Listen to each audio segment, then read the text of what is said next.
Hello and welcome to this episode of Shop Talk with Writers, the podcast where we discover the stories behind the books. I'm Elena Lappin, and my guest today is bestselling novelist and memoirist Sarah Moss, author of Ghost Wall, Summer Water, and other titles. Her extraordinary new novel is RIPENESS. It is the story of Edith, both as a teenager in 1960s Italy and as an old woman in contemporary Ireland. Through this gently flowing but complex and deeply honest narrative, Sarah Moss explores what it means to be a foreigner. Sarah Moss was born in Glasgow. After moving between Oxford, Iceland, Cornwall, and the Midlands, she now lives in Dublin. We recorded this podcast in London at the Camden Garden Centre Cafe and Bookshop Pritchard in Uray. Enjoy eavesdropping on our conversation in this lively setting. We began by listening to a lovely reading from RIPENESS by Sarah Moss. This is Shop Talk with Writers. I'm going to read from late in the book. So this is where 73-year-old Edith, living in the west of Ireland, has gone off for a walk on her own in spring. It's a bright day, spring taking hold in the twigs of rowan and hazel, and in the cups and cracks of the rocks. It's the season to look for the invisible white flower, and warm enough to stop moving and pay attention. Gentle wind, a scattering of high cloud, a good growing day. Bird song, and still in those precious weeks when the lamb's call is met by their mother's response, when the calves potter and nose beside the cows. Her shadow lopes beside her, sun on her back, in her hair, benediction. She stops at the place where she and Maeve once convinced each other they'd seen the invisible flower, crouches and peers. Tiny gardens, she thinks, in the cracks and cups of the rock. But they're not gardens, not cultivated. Just the world making itself despite everything. Roots thin as hair, leaves small as eyelashes. But there they are, photosynthesizing. Sunlight into energy. And yes, insects, ants. Something smaller than ants. And there are ticks here. That's why she sits on the rock and never in the grass. She cranes forward. A couple of the cups hold last night's rain still, ponds the size of her curled hand mirroring the sky. She holds her spread fingers between the sun and the water, eclipse. There's a disturbance in the nearest pool, a prickle in the surface tension. She leans over, darkening the water. A blonde moth, small as all creatures here are, has made a mistake. Its legs are still paddling, but the wings are sealed to the water's surface. As flies to wanton boys, she thinks. One does not need to be that kind of god. She looks for a leaf, some form of rescue craft suited to the delicacy of the job, but nothing so big grows near here.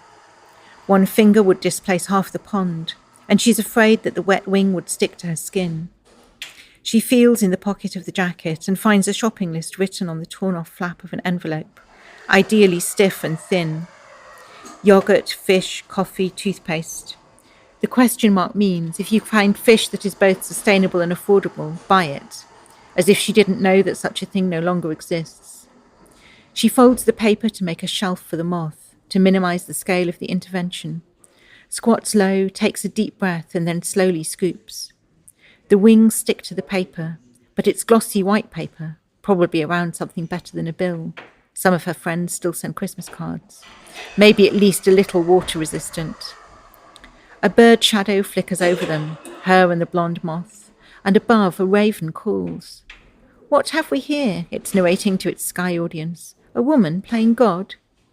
She sits back carefully, holding the moth on its paper stretcher in the sun to dry. Old fool, she murmurs to herself. Either way it will be food for birds. But aren't we all, in the end, food for birds, food for worms for birds?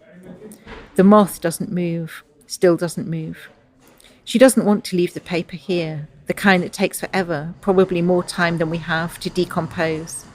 And taking the moth along on her walk seems wrong, as if it should be left where it was found, as if she should limit her intervention to heroic measures.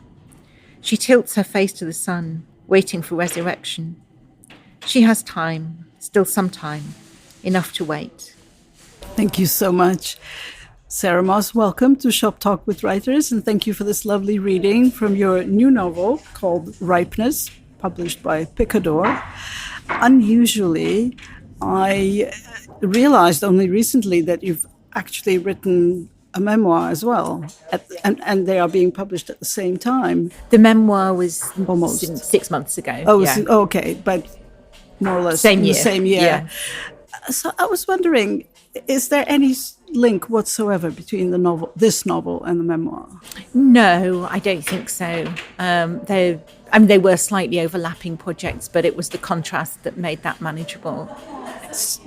The contrast between the topics, or the contrast between how you approach them? Both. I wrote the memoir as non-fiction because it's about having a breakdown. It's about an experience that absolutely violates all the rules of narrative and explodes any sense of structure and meaning, and therefore could not be written in fiction, which depends on narrative structure and meaning.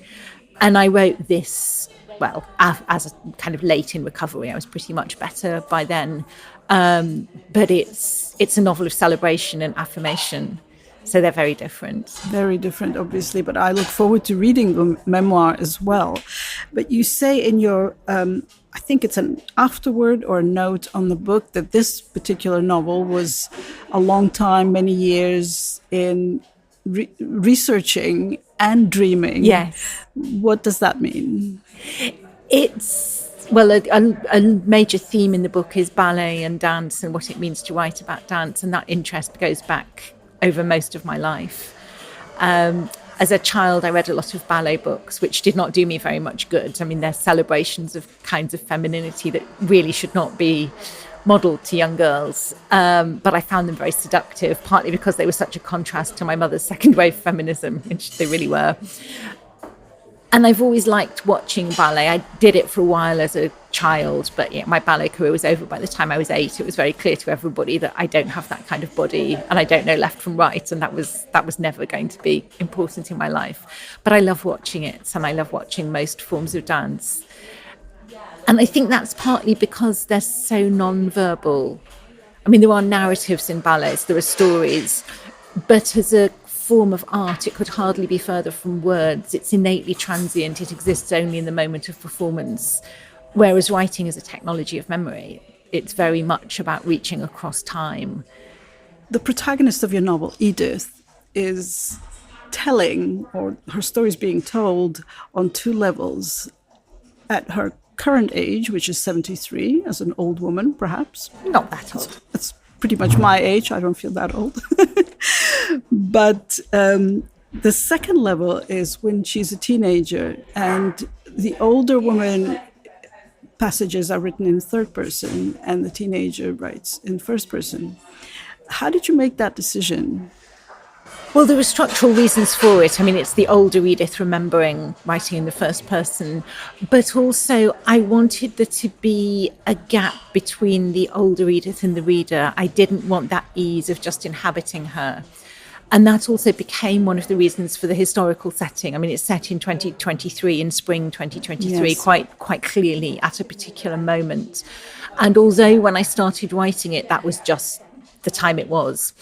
As I got further into the writing process and as history moves on, as it invariably does, that moment began to seem quite precious and quite important because it was before October 7th. It was before the re-election of Trump. It seems like really the last moment in which somebody of that generation, or my generation, or maybe even my kids' generations, I'm less sure about that, could have imagined that the post-war order was going to hold. So in some ways it's an elegy for an era that we've just lost, only just lost, but very conclusively lost, I think. And so the third person insists that there is a space there, that it's a new novel, but it's not a novel about the moment in which it's being read. It's a novel about the moment in which it's set, and those things are different. They're always different, of course, but here that difference is important. The whole novel reads, I was going to say like a letter, but it doesn't actually read like a letter. It reads like an account of something. And, you know, at times I felt like I was reading Doris Lessing because of that interweaving of a very personal story with political events and historical events and social events, and how all of that impacts human lives very clearly, very strongly. But your style is very different, of course. And and I love your writing so much. I was absolutely blown away by how beautiful every sentence is, and how you actually, as you just explained, there are these two perspectives, two layers to your narrative, how artfully they flow, one after the other, but one kind of following the other, one continuing from where the other left off. And there was a particularly stunning moment for me when the teenage Edith is trying to swim in a swimming pool in Italy where the water is very cold and she doesn't like it. She makes herself go in, adjust to the water. And then in the very next chapter, she swims in the sea in Ireland as at her current age, the age of her writing the book, as it were. You go from swimming to swimming. Yes. And it's two separate chapters, but one flow of feeling and one person experiencing both. Yes. So I thought that was masterfully done. Thank you. I really enjoyed that. Thank you. Clearly, this was something you intended. You nod. I nod, yes. Well, I'd love to know how you planned that, because I think it took a few years to write this, or did it not? Maybe not. No, the writing for me is always quite quick. There's a lot of planning and dreaming and imagining going on for years. And I edit very slowly. I do a lot of revisions and rewritings. But the making of the first draft, where the structure of the thing is set up, is quite... relatively quick. I mean, you know, somewhere between weeks and months. So the planning takes much longer. Yes, and it's not even really planning, it's kind of researching. And I keep going back to dreaming, which sounds involuntary. And I think maybe that's what I want, that sense that it's... I mean, of course, I know that I'm inventing, not discovering. But it often feels like discovery, or it feels like quite an autonomous process that's best left to get on with it a bit, or better followed than directed.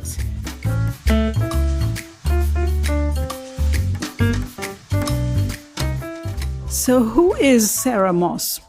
If one wants to find out about you, your Wikipedia is... Oh, that's wrong. A lot of that's wrong. But it's, you know, a list of your incredible academic accomplishments, but nothing really about your biography.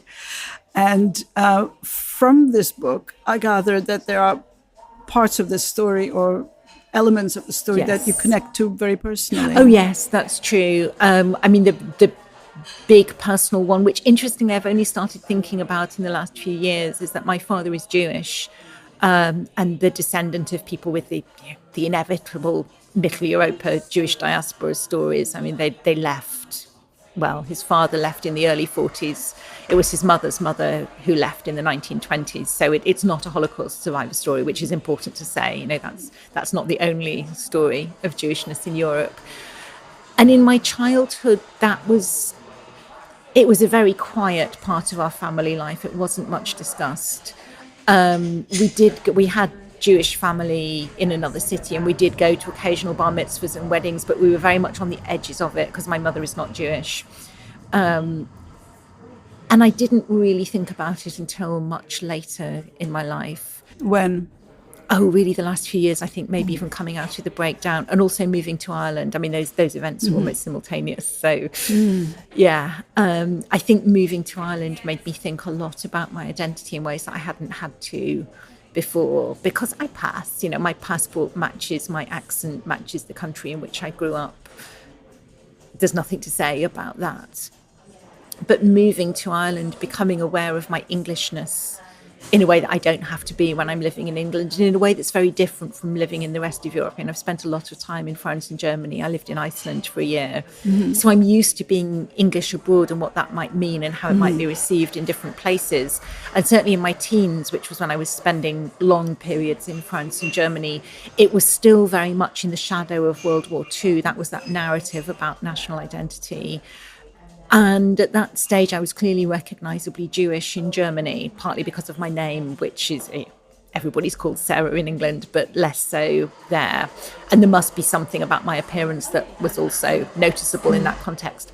And people used to apologise to me, aged 15, and staying on a farm in France with the grandmother of the girls I was staying with. She used to talk a lot about La Boche still, which was also my own Yorkshire grandparents' narrative. And we had a lovely German au pair when I was much younger, and my grandparents liked her, but they said, she's a lovely girl, it's such a pity she's German. So it was still very much, even in the 80s into the 90s, the shadow of that war fell very far. And of course it doesn't really reach Ireland, which is one interesting thing about that move. So about Ireland, so your protagonist is living in Ireland in her later years, in a cottage that was once acquired by her with her husband, but this is after her divorce. She's on her own and she's chosen to live there. We've recently interviewed Irish authors in Dublin. We went to Dublin, we interviewed John Banville and Fiona Scarlett in Dublin. And so that was very interesting to speak to Irish authors at home, as it were. In fact, literally, because we went to John Banville's home. Yours is the first novel that I've read about Ireland from an outsider's point of view. Was this very important to you to capture that? Yes, it was. And I was also thinking about literatures of complicity and guilt. Or at least complicity and guilt in literary fiction, whether that's white South African or Israeli. There's some of the literature of slavery is intelligently engaged with those problems. What does it mean to write a novel as the descendant of oppressors, but in Edith's case and in mine, also as the descendant of victims or survivors of something quite different that happened somewhere else? And I think that knottiness, that dilemma, that complexity shows up so many of the difficulties of living in history or living with history, where in Ireland especially, there's a tendency to want everybody to be either oppressors or victims, either innocent or guilty. And certainly in many popular histories, a sense that all oppressors are the same and all victims are the same, and that there is fellowship among oppressors and there is fellowship among victims, and never the twain shall meet. And when you think about the bodies that actually inhabit the land, it's a narrative that probably holds out more in Ireland than in many other places. But for most of Europe, that's an absolute nonsense. From generation to generation, oppressors become oppressed, become oppressors, become oppressed. Nobody comes out of this looking very good. So I'm interested in how fiction can kind of live in the cracks of those stories about who's good and who's bad, and whether you carry good blood or bad blood. This reductive nonsense when it comes to all the complexities of being human in the world. And along those lines, this is the story of two sisters, one of whom is a ballet dancer, hence your, application of your passion for that field, and you actually provide a very long list of books that you've studied and that people can look at. But in the novel, it doesn't come across as if you studied it at all. It's very natural. So one sister has the talent and the ability, although not to the degree that she would like to have it, but she does. And the other one is more a farmer's daughter and built differently and very practical, but also very bookish. Oh, she's a scholar. She's a scholar. She's brilliant. She analyzes everything from her teenage years until her old age. For example, I love how she analyzes the word naturalized. What does it mean to become naturalized? And even the very first chapter, you open with her in bed with a German man, by the way, post intercourse, mid intercourse, really, yes. Or mid, in fact, mid, and then post. He's already asleep, and she's thinking. Yes, and what she's thinking is already such a key and clue to her character and her personality and her language. It's absolutely delightful and really beautiful. But that was not my question. I had a question about, not a question, a thought, the two sisters. Yeah. Well, the core of the novel is about one of the sisters, the younger sister, Edith, being sent by the mother to Italy to help her older sister in the very last stage of her pregnancy and then help take care of the baby. This is quite surprising because it takes place in the 60s. How did you go about sort of inventing that? Yes. Both time frame and the core issue. In some ways, it needed discovering more than inventing. I mean, of course, ballet dancers did get pregnant in the 60s because everybody always gets pregnant. It is rumoured that there was a particular doctor who made his living by resolving this problem for a particular ballet company. But Lydia doesn't do that. She doesn't want to do that. And the other option was just to go away for a bit and then come back again in the way that many women in many situations did in the 60s. So that's what Lydia is doing. There were, as there are, beautiful villas in the shores of the Italian lakes owned by very successful artists, writers and musicians. So it's always a kind of supposition, if this were to happen, then that could happen and then that could happen. So I always write my fiction sort of in the cracks of history. I find out what did happen and then I think about what could have done.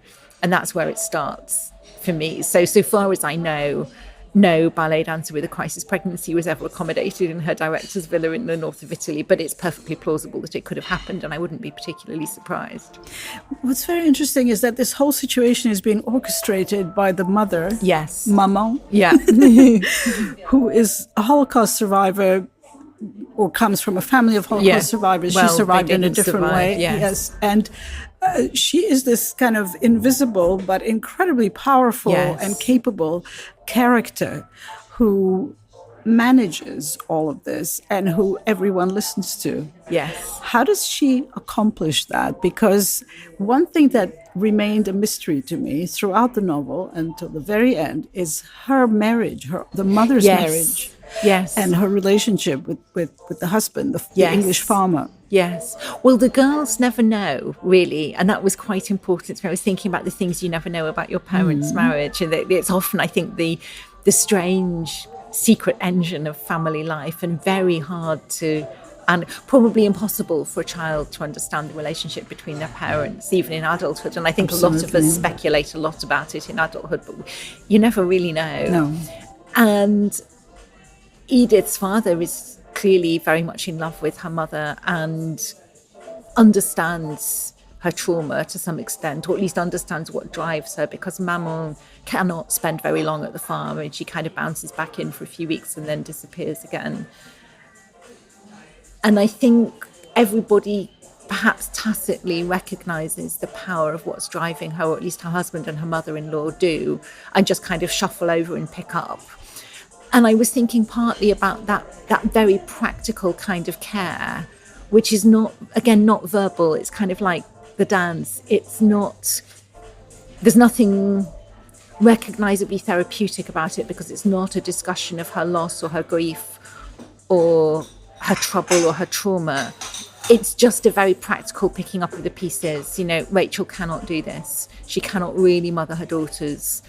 She's terrible at the housework and she's just not really interested in the material work of care in housework and cooking, though she does give the girls clothes. She kind of oversees a bit, but she just can't do it. The family is broken for her. And so other people pick up the pieces, which is also what's happening with Lydia's baby. I mean, she can't mother either for different, but good reasons. But other people can pick up and do. So in some ways, it's a book about broken families and functioning communities.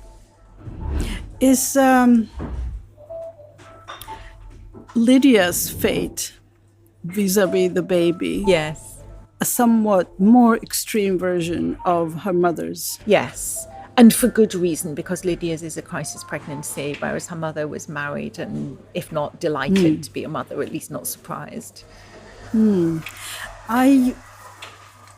just thinking there are so many really powerful moments between the two sisters in the Italian villa. We are being accosted here by a humongous bumblebee. Is it a bumblebee? I think so. I'm not very bothered by them, if you're not. Okay.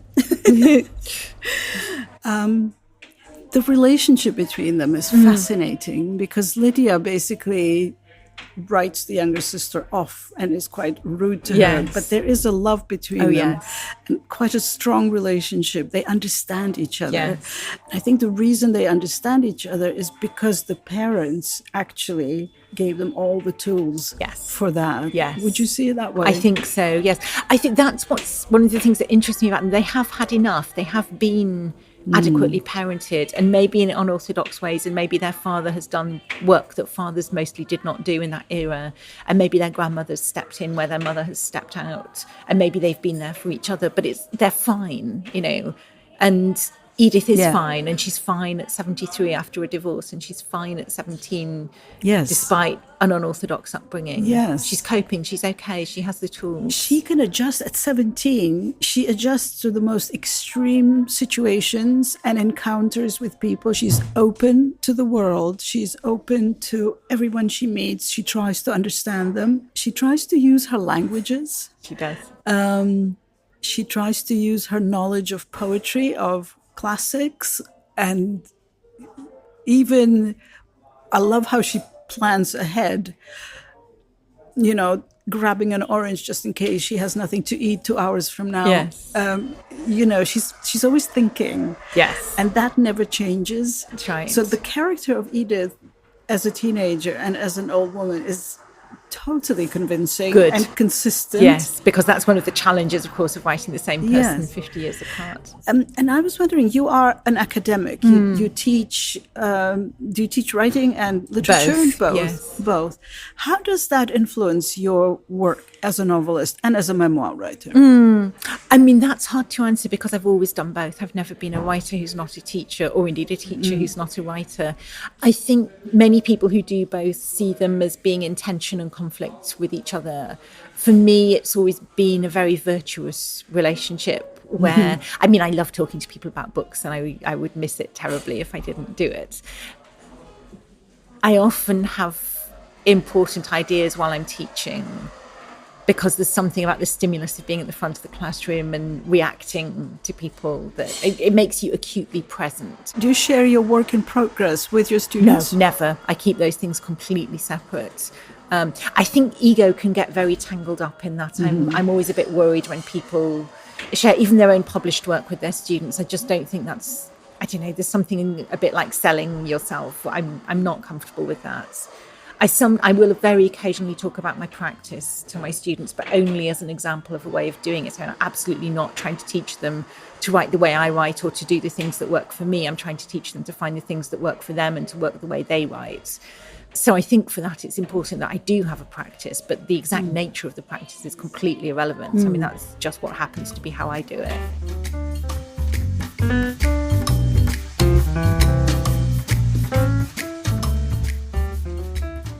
A very core, key theme in this book is the topic of immigration, of being a refugee, of being an outsider, of belonging and not belonging, and how, and different layers of that, different levels of that, different degrees of that. So what you've done really brilliantly is you have a character who understands that on the basis of her own experience, on the basis of her mother's experience, but you brought that into our world today. It feels like 2023. I'm not surprised that it was written, you know, at a moment in time that we are all familiar with. And she even has a sort of falling out temporarily of a friendship with a close friend in Ireland over how she perceives immigrants and how her friend or others there might, because she understands the issue and she understands what it feels like. And you also make the distinction between different types of refugees. Yes. Some are more accepted than others. Absolutely. Is this something that's very much on your mind today? Yes. And I think always because it has is on been. mine. Yes, I think on many people's. It's always been important to me. Actually, before I started thinking particularly about the family history, and my father moved to England to get away from conscription for Vietnam, but his parents had moved to America to get away from much worse forms of oppression in Europe. So there's this repeated intergenerational moving around that none of us quite seem able to stop. Which I think is the most natural way to live. So do People I, but should many move people around. don't. Yes. I don't understand this hysteria over immigration, migration, and, you know, I know that the numbers are higher than ever, Yes. but I'm not actually completely sure of that. I mean, I grew up in Central Europe. If I think back to long before I was born, the Austro-Hungarian Empire was nothing but a huge melting pot. Of course. And it was completely natural to move from one place to another. Yeah. And now it's considered a crime. Yes. Well, even if you go back to the Romans, I mean, they weren't actually Roman, most of them. There are Arabic inscriptions on the soldiers' graves along Hadrian's Wall. People move. Everybody moves. But living in Ireland, I have thought a lot about that, because that's a very different history of a relationship with land, where people have been dispossessed, forced off what they would call their own land. And it's not that I think it's not their own land, it's just that I have difficulty with the idea of owning place. I mean, of course, property is the foundation of how we all live at the moment, whether that's a good or a bad thing. But the idea of a kind of genetic hereditary possession is obviously politically dangerous, but also that's a very easy thing for an English person to say in Ireland. So I want to say yes, but, or yes, and to that. And I think that our experience and my children's experience of this kind of perpetual diaspora and transnational lives is as old as the experience of not moving, very obviously, because, you know, I always think if we're all going back where we came from, the older Gorge is going to be very crowded. But those are both ways of being human, and the problem is that they're in tension with each other sometimes.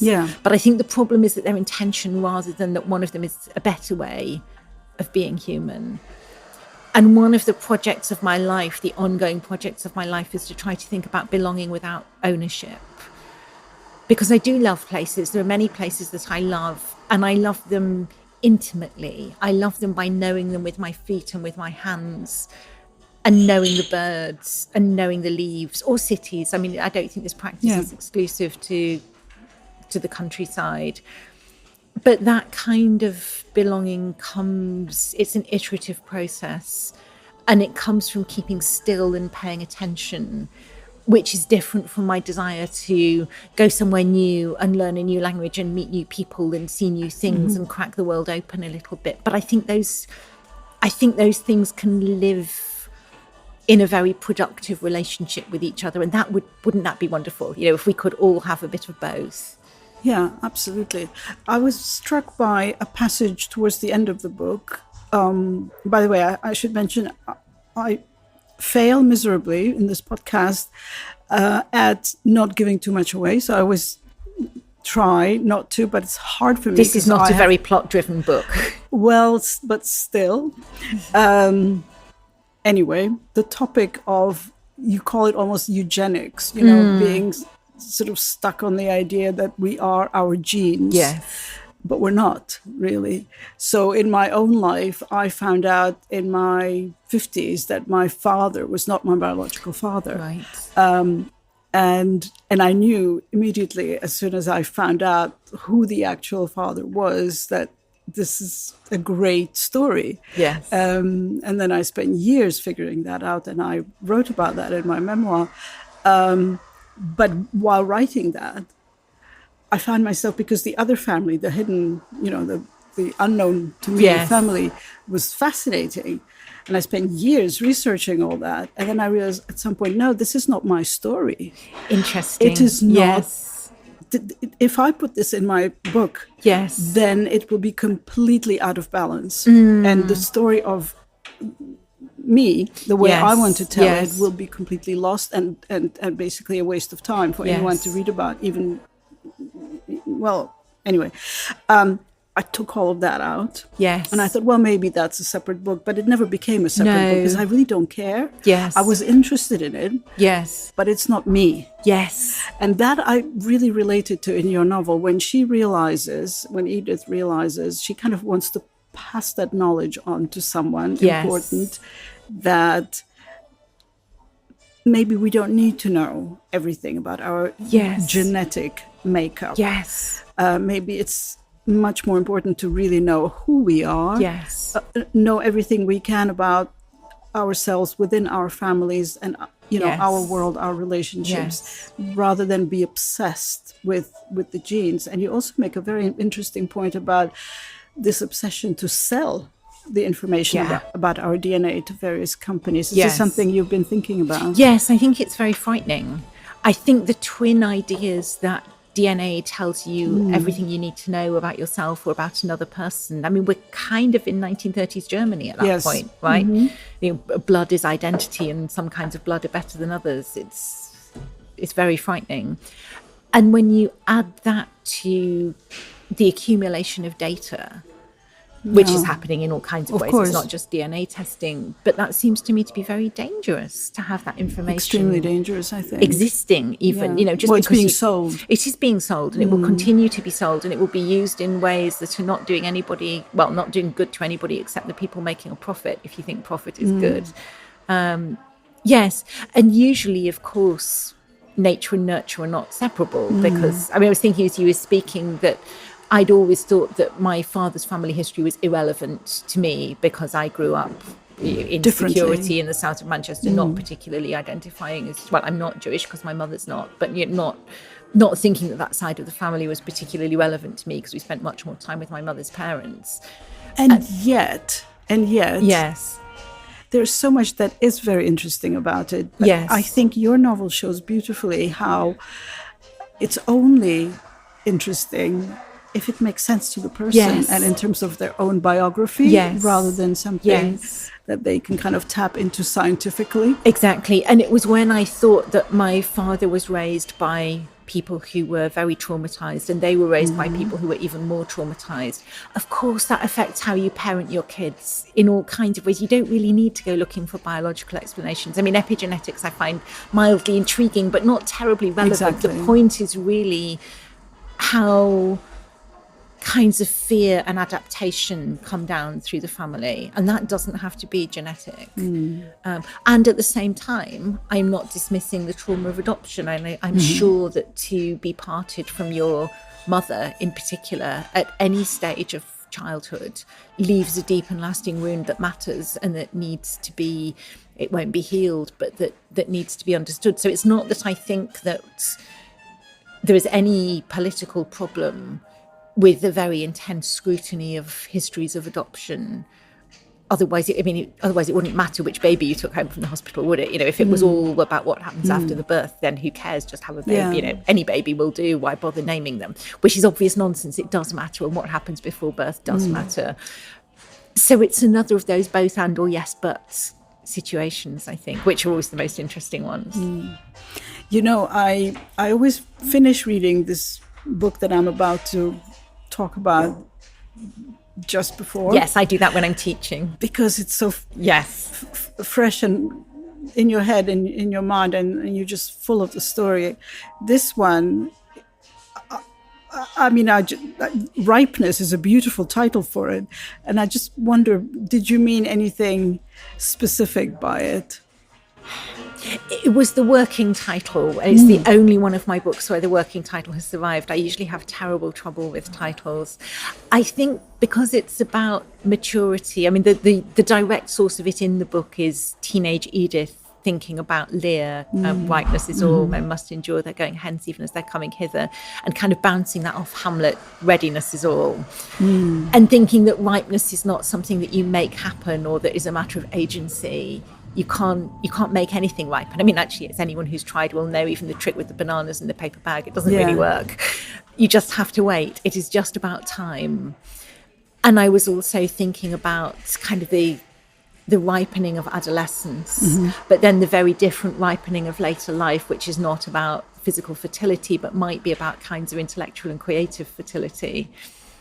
And each stage, each phase has its own season, of course, and needs its own time. Yes. And this book captures each of those and both of those. Thank you. Just wonderfully.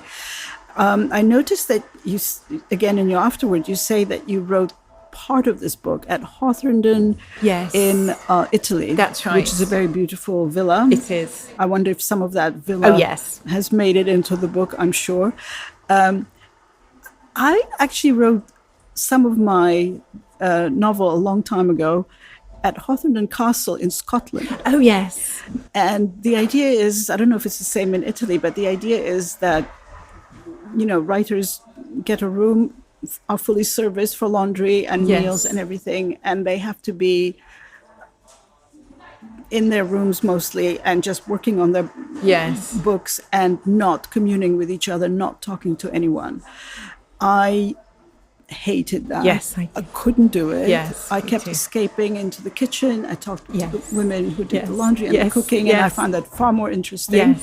I kept breaking all the rules. I won't even tell you how. But do you like that kind of environment? No, it was terrible for me. I had to leave. I really couldn't do it. I was losing my mind. And it wasn't, they didn't even particularly have rules against talking to each other. But I felt very trapped and infantilized, and I didn't like having things done for me. What did you do to counteract that boredom? I can tell you what we did. I spent huge, it wasn't even bored. I felt quite desperate and frantic. I spent huge amounts of time climbing the mountains. I mean, that was more or less what I did. I just went out and climbed the mountains. I didn't do very much writing. I run every day anyway. So I was running in the mornings. Coming back, pretty much heading, I mean, certainly by the end, just it's kind of very artificial environment. It's actually wrong. Yeah. I think that the work of care and daily life is or should be integral to sanity. And I think it's sending some very strange messages about the body and the mind. Exactly. As if writers should be, as if the precondition of art is some kind of disembodiment, which particularly for women is very dangerous. They are not precious beings. They are like everyone else. Yes. And this is a job and it's your craft. And you have to do it under any circumstances. Of course. You shouldn't be alone. No. Necessarily. And almost all of my writing career was overlapped exactly with my maternity. So apart from this one, all of my novels have been written while the washing machine runs, while the baby is asleep, in an hour snatched before the school run, maybe early in the morning, but toddlers are pretty, however early you get up, toddlers will beat you. It's always been... And the problem with that is that you can talk yourself out of a job. I mean, if you say, oh, no, it's fine, I can just write my novel while the pasta boils, that's not true either. But it's also not true that you need to be shut up in an ivory tower waiting for someone to bring you a sandwich as if you were not capable of going down and making your own bloody lunch. You know, it didn't... I mean, I don't want to be unpleasant about the Hawthornden Foundation. I think they do excellent work. And it's a very beautiful villa and it's a very elegant place. But I've done subsequent writing residencies where you cook for yourself and you do your own shopping, and usually people end up cooking and eating together. And there's a very lovely one in Denmark, actually, where I finished the book, where there's a cupboard full of cleaning stuff, and when your room needs cleaning, you clean it, and when your sheets need washing, you wash them, and you go where you like and do what you want. And there are bicycles that you use to cycle into the nearest town to buy food when you want it, and that suited me so much better. I can totally understand that. So this is your 9th novel. That sounds about right, yeah.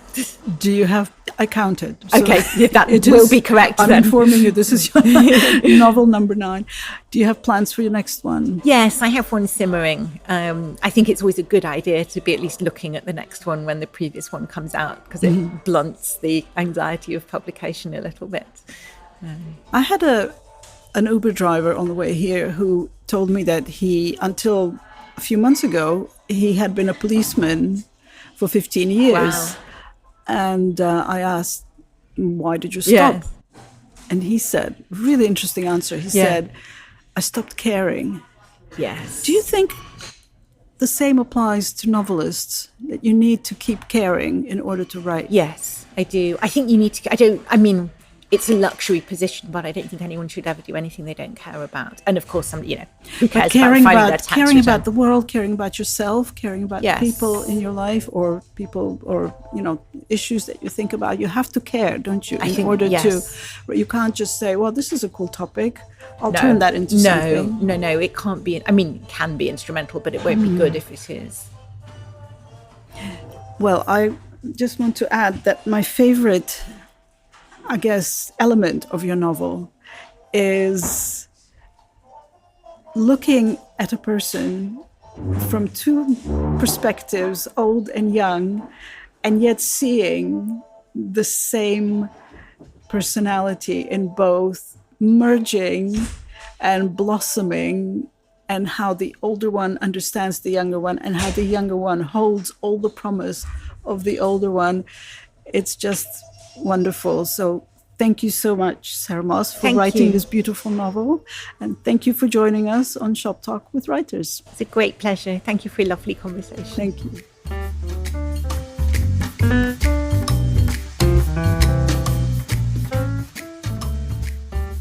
Thank you for listening to this episode of Shop Talk with Writers.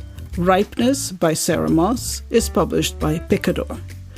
If you're a fan of this author or any other writers we feature on this podcast, please let us know your thoughts about their books and about this conversation. We'd love to hear from you in comments on Spotify, Instagram, Apple, or on my Substack. I hope you enjoyed this podcast. Tune in again soon for exciting new episodes with novelists Colin Toybeen, Daniel Kelman, Armand Dangour, and Charlotte Mendelsohn. Thank you.